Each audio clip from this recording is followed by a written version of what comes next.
toddy shops. I was very comfortable to eat with my hand. But to become a global citizen, I need to change it. One fine morning, I saw my manager Silas sitting in the cafeteria and having his breakfast. I took a table near to him and demonstrated all the devices I collected from the counter. 4 types of spoon, 3 types of fork, and 2 knives. Then I took 2 knives in my hand and brutally cut the idli into 12 pieces. Then took 1 piece of idli in a fork, dipped it in a bowl of sambar. With another hand, I took half teaspoon of chutney and carefully pasted it over idli. That was with the precision of Picasso moving a brush over a canvas. I was enjoying the color combination of chutney mixing with sambar on an idli canvas. How beautiful it is. When I was about to eat it, I saw my manager already walk towards the wash area. I rushed towards him and we exchanged pleasantries. While walking back to the work building, I saw an old short man sitting at the corner of cafeteria and licking his fingers after his breakfast. I didn't waste that opportunity. My salary hike is still pending. I told my manager, look at that old short man. He's still not ready to embrace other cultures like me. Silas stopped walking and started staring at me as if I have 2 heads. I turned to the side mirror and checked. No, I have only one. Why is he still staring at me? I waited there like a batsman waiting for third umpire's decision. Slowly, Silas came near to me and told, do you know the old man you refer to? I don't know. Only thing I know is he's still not flexible enough to adapt to other cultures like me. This time, Silas came and put his hand over my shoulder and told, that is Narayana Murthy, MD of the organization, man, who bought businesses from 30 different countries. The mission Manoj plus plus dragged me into an isolated stage where I became Manoj minus minus. After all, we gain wisdom through experience, and we gain experience from the mistakes we make. The series of mistakes I committed in pursuit of money and fame helped me to take a decision. I will never ever change my basic character for money. I will ready to analyze situation and take decision accordingly. That helped me to gradually move in my career, and I was also a manager, but not yet another manager. Over to you.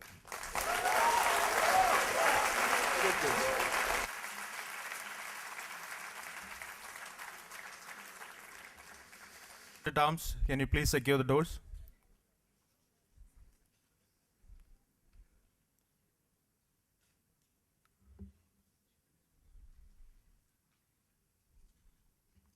Contestant number 4, KVM Kishore. Speech title, My Masala Dream. My Masala Dream, KVM Kishore.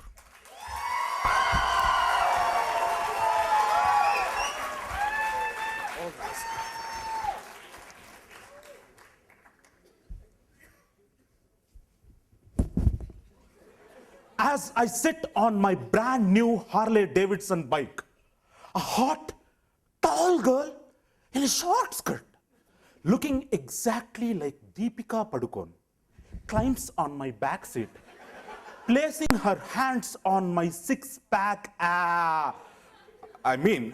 my family pack abs, and whispers in my ears, darling, let's go.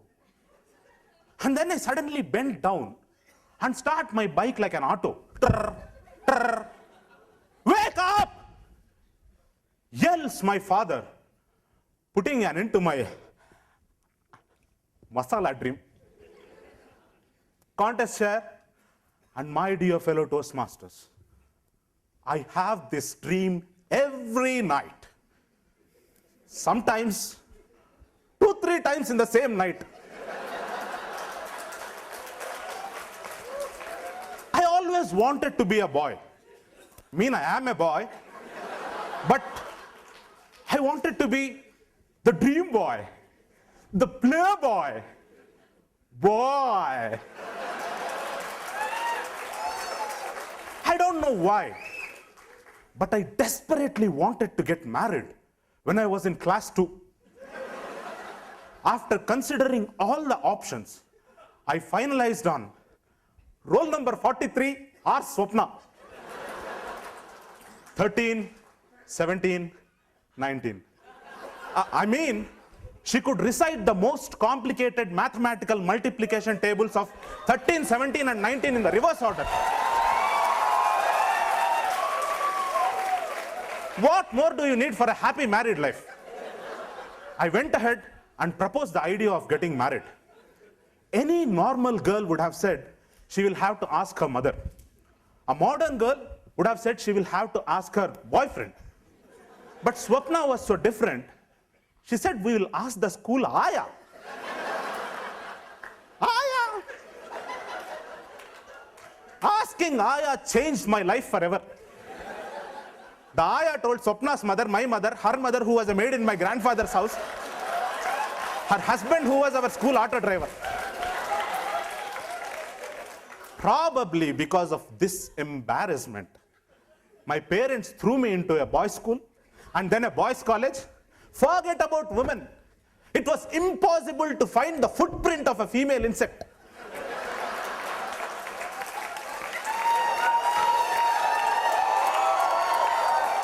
Then, when I joined engineering, and I got to know it was a co-education college, I was as happy as if I was appointed as the ladies' tailor for Kingfisher Airlines.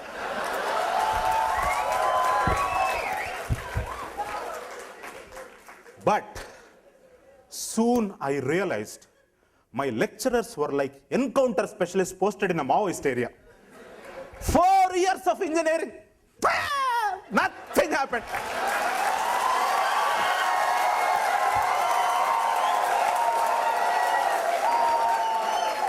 Then when I started working, there were absolutely no restrictions. But there were too many reservations.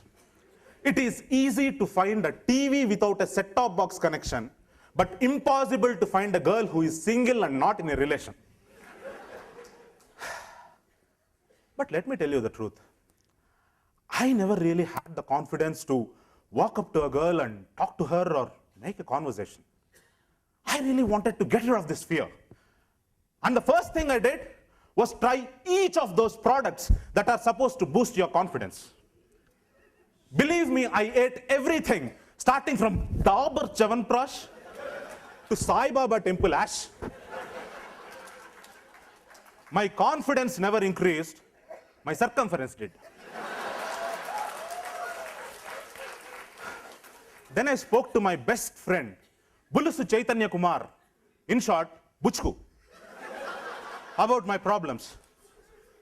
Buchku told me to immediately complete CCCL.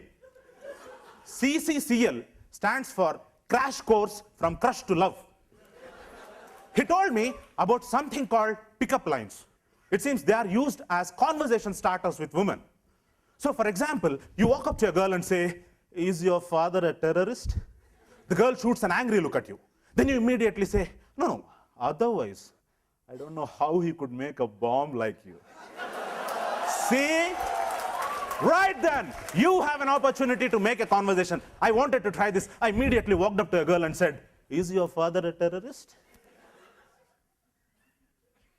The girl gave such an angry look, I forgot the remaining part.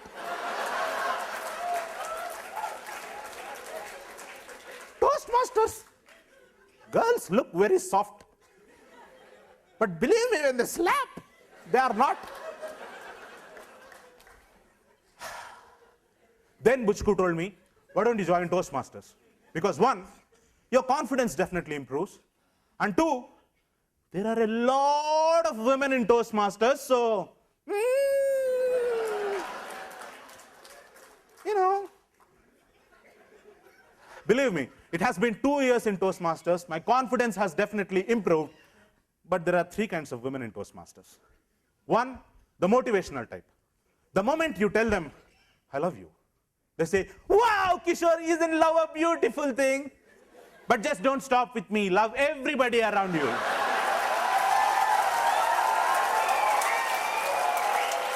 Two, the humorous type. No matter what you tell them, they have a single response. "Oh my God, Kishore, you're so funny." And finally, majority fall into this category called the evaluation type. Toastmasters, Put on the best clothes, wear your best smile, pick up the best flowers in town, and write a poem with the greatest words of Shakespeare and pour your heart out before them and tell them, hey, I love you. And they would say, Toastmaster Kishore in particular, I am very particular. Your opening was brilliant, but you didn't bend down. Toastmasters, I haven't found my dream yet, but still, I have my hope and my dream. What is life without hope and a dream? Contest chair.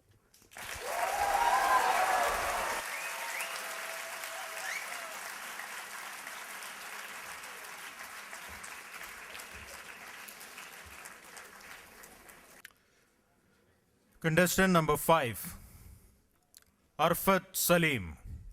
Don't, speech title, Don't Jump. Don't Jump, Arfat Salim.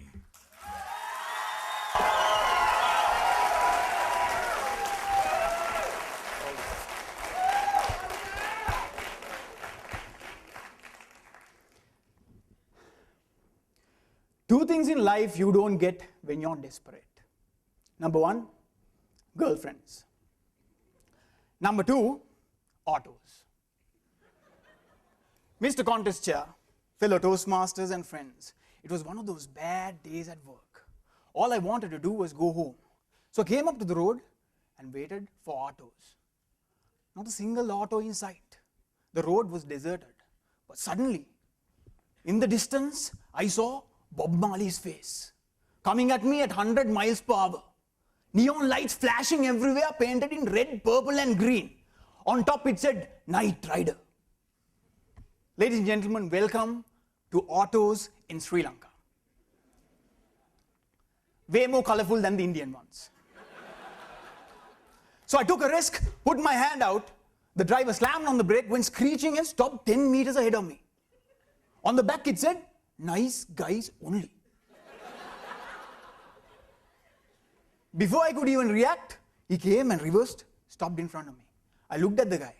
One tooth missing, long, uncombed hair. Looked like Bob Marley on steroids.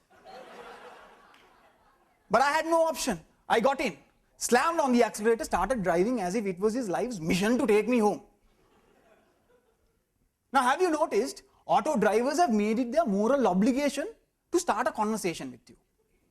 So my friend is rocking and rolling to the reggae music.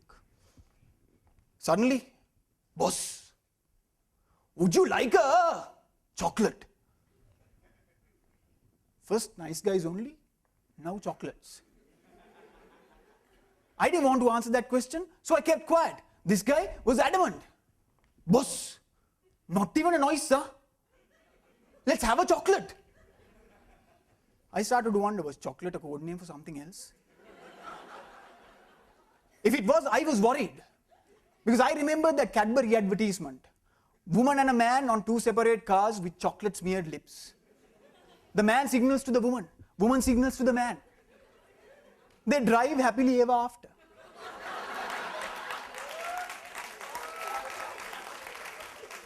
Now, man and woman, 2 separate cars is okay.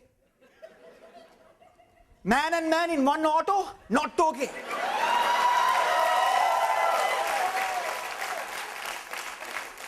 He started giving me weird looks from the side mirror. I kept quiet. Suddenly the auto turned to a lonely road. I felt something bad was going to happen. Again, boss, what about the chocolates? Don't you like some? Remember how your mom asked you not to accept chocolates from a stranger? I remembered my dad. Because he said situations like this do not wet your pants. So I looked for my phone. It was dead. Why does my phone have to die when a guy is offering me chocolates? By force. I was panicking. I tried to jump off the auto. Auto driver screamed, hey, ice cream. No.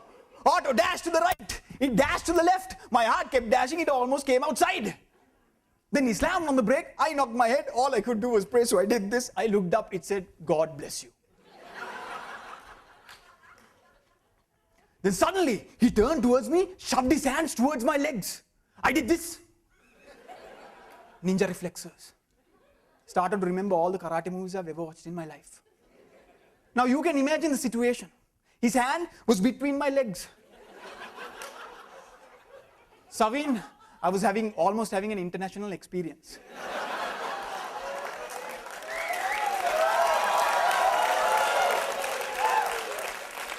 Because I started to wonder, was he looking for the chocolates or something else? The nice guy's part on the back was making a lot of sense. Fortunately, he twisted the switch underneath the seat and took it off. He could see I was upset. Boss, what is this? I don't want your chocolates. I'm not a nice guy. And I like girls, man.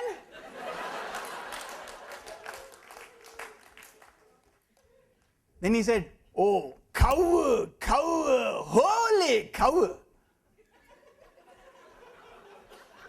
He said, boss, calm down. My son just became the first in class, and I'm distributing chocolates to everyone I meet. And I don't know if he meant it, but then he said, when I saw you, I wanted my son to be like you one day. To wear a coat, stand tall, proud, and happy. I realized I had jumped to a conclusion about a person I had just met. How many times do we jump to conclusions? A few years ago, I had jumped to a conclusion about Toastmasters. I didn't want to join. Because if you know my family, we already have an abundance of Toastmasters at home. My brother, CCCL.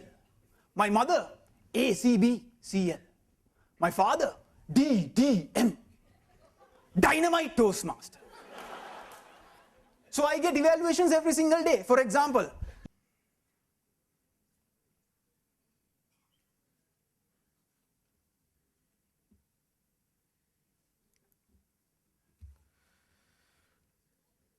Contestant number 6, Soumyadeep Banerjee. Speech title, My Father is the Mother of All My Problems. My father is the mother of all my problems, Soumyadeep Banerjee. Thanks. Every single son in his lifetime has a discussion with his father, which is universally known as the father and son discussion. Now, me and my father, we both believe in simple living and high thinking. Clearly, during our discussion, there was some whiskey involved.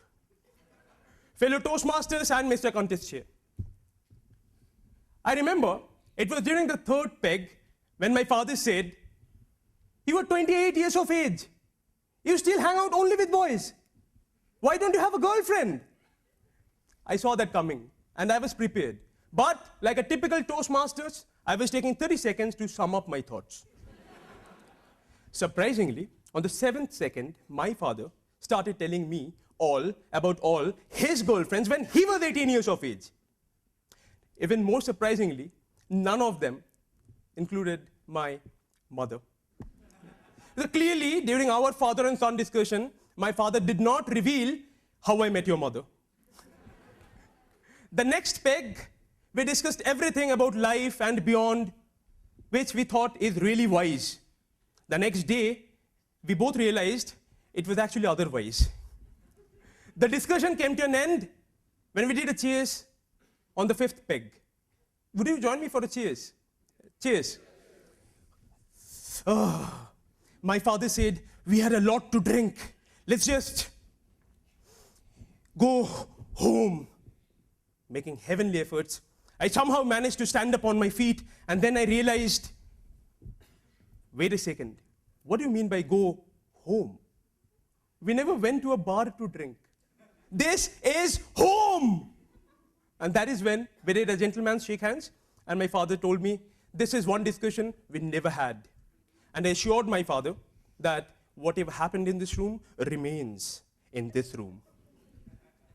So you see, in a typical father and son discussion, the ice is broken between the father and the son. Whereas in our case, there were loads of ice melting in our glasses of whiskey. I know some of you are now wondering, so why do I call my father the mother of all my problems? Yes? Now that I have introduced my father to you, it would be easier for me to explain the reason. There is a simple, single reason. My father has destroyed my entire life. personally, professionally, virtually, and it goes on. Personally, though, I believe that he has caused the damage the most. Look, my surname is Banerjee, whereas my father, almost intentionally, uses the surname Bandyopadhyay. Now, Banerjee and Bandyopadhyay means the same. Just like Chatterjee means Chattopadhyay or Mukherjee means Mukhopadhyay, but not everyone knows that. So every once in a while, I would come across someone who with an extremely sad face would tell me, I know, it must have been really tough growing up, being brought up by a foster father. And I have to explain to each one of them, no, no, no. He is my real father. So you see, my personal life is in a crisis. To tell you the truth, professionally also things are not that bright. There are days when I would return home from office at around 5 in the evening, and my father would lovingly open the door for me and tell me, why do they even pay you? You do absolutely nothing in office. And then there are days when I return home at 9 in the evening, and my father would open the door for me, and with a smile on his face, he would tell me, why do they even pay you? None of the days you can finish your work in time.